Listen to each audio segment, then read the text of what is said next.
네, 열심히 공부해서 주식에 또 좋은 투자의 정보를 얻어갈 수 있는 시간입니다. 그리고 두루두루 넓은 경제부터 시작해서 내 손안의 경제 이야기까지 다 설명해 주시는 대한민국 주식 초보를 위한 최고의 선생님, 염블리 이베스트 투자증권 염승환 이사 연결하겠습니다. 이사님 안녕하십니까? 네, 안녕하세요. 네, 자 뉴욕 증시 반응부터 먼저 여쭤봐야 될 것 같습니다. 중동 확전 없을 것 같다. 이란, 사우디 다 좀 자제한다라고 했는데 지금 상황은 이스라엘이 물러서지 않으면서 굉장히 긴박해지고 있거든요. 경제 혹은 금융에 어떤 영향 미치고 있습니까?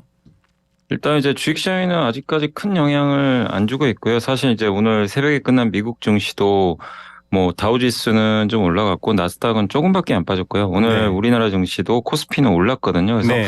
글로벌 증시에 아직까지는 영향을 좀 크게 안 주고 있지만 뭐 아직 상황이 끝난 건 아니니까 계속해서 어떤 흐름이 나올지는 좀 지켜보시면 좋겠고, 일단 오늘 미국 증시 같은 경우는 이제 중동 이슈보다는 그 엔비디아라든가 이제 미국의 네. 주요 반도체 만드는 기업들이 이제 중국에 반도체 수출하는 거에 대해서 미국이 추가 규제하겠다라는 이제 방안이 나왔거든요. 네. 그러다 보니까 엔비디아 주가가 좀 급락을 하면서 나스닥의 이제 반도체나 기술주는 조금 좋진 않았지만 또 그 은행주들은 최근에 실적 발표하고 있는데 상당히 네. 좀 좋았거든요. 근데 은행주들이 주로 다우 지수에 많이 편입이 돼 있어요. 그래서 예. 다우가 아마 그 영향 때문에 좀 올랐던 것 같고, 그리고 이제 미국의 소매 판매가 좀 발표됐는데 그렇죠. 이게 안 좋을 줄 알았는데 너무 또 잘 나온 높았어요. 거예요. 네. 소매 판매가. 그래서 금리가 급등했거든요. 예. 예전 같으면 금리 급등이면 증시가 하락을 하는데 네. 빠지질 않는다는 얘기는 지금 시장은 이제 금리에 대해서도 좀 적응을 해나가고 있다. 라고 좀 네. 보시면 좀 좋을 것 같고, 특히 이제 소매 판매가 잘 나오다 보니까 미국에서 의류주들이 뭐 랄프로렌이라든가 이런 이제 대표적인 의류 회사들의 네. 주가가 좀 상당히 크게 반등했다는 게 좀 특징적이었다라고 말씀을 드리겠습니다. 예. 전쟁보다는 매크로 이런 제목의 기사도 있습니다만 파월 의장의 입에 눈이 막 쏠리고 있습니다. 결국은 미국의 경제 정책 방향 혹은 금융 정책 방향이 어디로 가느냐에 더 영향받는 거다 이렇게 봐야 될까요?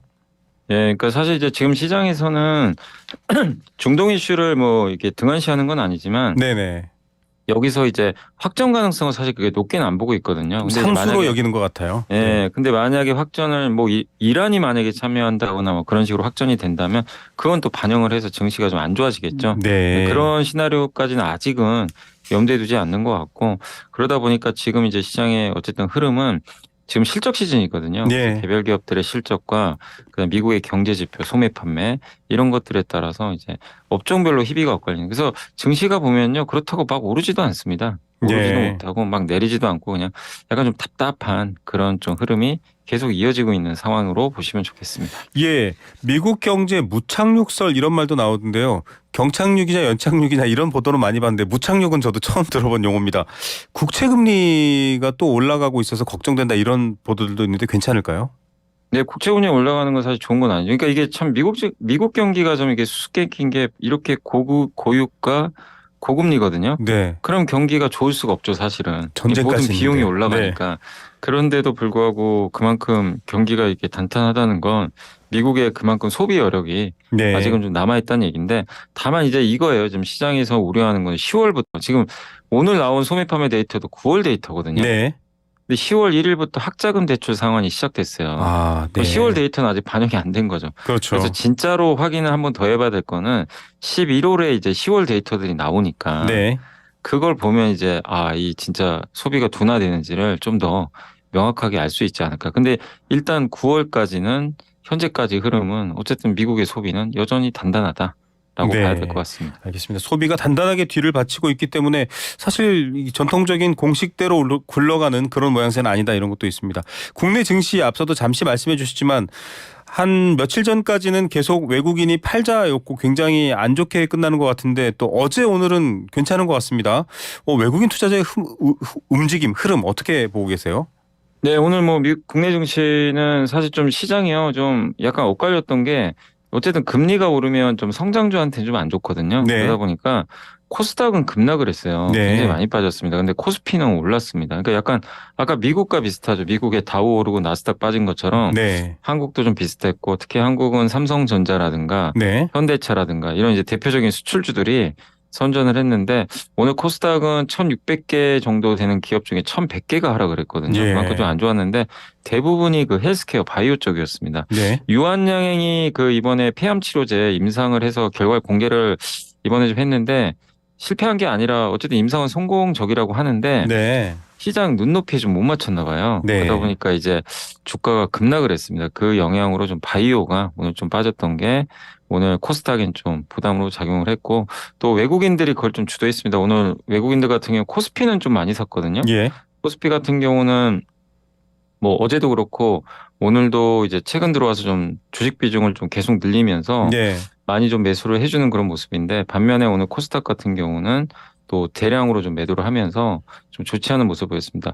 오늘 3천억 정도를 오늘 코스피 쪽에서 외국인이 어쨌든 주식을 사줬는데 네. 코스닥은 1,000억을 팔았어요. 예. 그러니까 이제 시장에 따라서 그러니까 외국인들이 한국을 뭐 이렇게 탈출한다 이거보다도 이 시장이나 업종에 따라서 완전히 다른 포지션을 가지고 이쪽은 팔는데 이쪽은 더 사고 그런 좀 약간 중립적인 스탠스를 지금 아직까지는 취하고 있다라고 보시는 게 좋을 것 같습니다. 네, 뭐 국민주 이렇게 불러도 될 텐데 삼성전자를 놓고 뭐 오늘 지금 기사 제목이 너무 재밌습니다. 지금 화면을 띄워두고 있는데 오늘 저녁은 치킨, 뭐 외국인이 산다 이런 수식어가 붙습니다. 사실은 컨퍼런스 콜도 아직은 지금 기다리고 있는 상황이고 어떤 방향이 될지 감산이 될지 알 수 없는 상황인데 삼성전자의 주가가 오르고 있는 건 어떻게 봐야 될까요? 삼성전자 주가 흐름은 요즘에 굉장히 단단합니다. 증시는 좀 지지부진한데 삼성전자 이제 어제 한 3% 급등을 했고요. 오늘도 일단 한 1%대 이상의 좀 강세를 보이면서 7만 전자를 다시 좀 회복을 해줬거든요. 이제 그 예. 배경은 일단 이제 주가는 항상 선행합니다. 지금을 보는 게 아니라 이제 네. 한 6개월 후를 보는데 적어도 내년에는 그래도 IT 경기는 지금보다 좋지 않겠냐. 예. 이렇고 그 다음에 이제 그 아마 기억하시겠지만 3년 전에 우리 그 많이 바꿨잖아요. IT 기기들. 네네, 왜냐하면 그렇죠. 그때 우리 재택근무하느라고 맞아요. 네, 뭐 코로나 강제적으로 때문에. 바꾸신 분도 계시고. 네, 근데 보통 IT 교체 수요가 4년에 한 번씩 돌아오거든요. 맞아요. 대충 그런 내년이 겁니다. 4년째입니다. 네. 근데 거기 들어가는 게 대부분 반도체 들어가니까. 근데 네. 그것도 약간 합리적인 추론이 되겠죠. 네, 그러다가 그러네요. 아까 말씀하신 대로 삼성전자가 올해 초부터 감산 들어갔거든요. 네, 근데 물론 이제 정확하게 얼마 감사한지는 나오지는 않지만 네, 증권가에서 추정하기로는 감산 규모가 점점 늘어난다고 보고 있어요. 네. 그만큼 업황이 안 좋았던 거죠. 네, 근데 공급을 줄이면 어쨌든 재고가 줄면서 네, 반도체 가격이 올라가게 돼 있거든요. 네네. 그래서 수익성은. 실제 지금 그래서 최근에 실제로 올라가고 있어요. 그래서 네, 그런 것들이 이제 드디어 반도체 이제 더 나쁜 건 없겠구나. 네. 이런 이제 투자들이 심리가 붙으면서 최근의 주가 흐름은 굉장히 견조하다라고 말씀을 드리겠습니다. 네, 오늘 기사가 많이 떠서 또 많은 분들이 궁금해하실 것 같아서 말씀드렸고요. 마지막으로 하나 짧게 짚어야 될 게 글로벌 IB 은행들도 무차입 공매도. 그러니까 실제로 주식을 가져오지 않은 상태에서도 공매도를 해서 지금 당국이 나서고 있는 상황인데 이 개미들은 좀 열분을 토했습니다. 어떻게 보십니까? 짧게 정리 부탁드릴게요.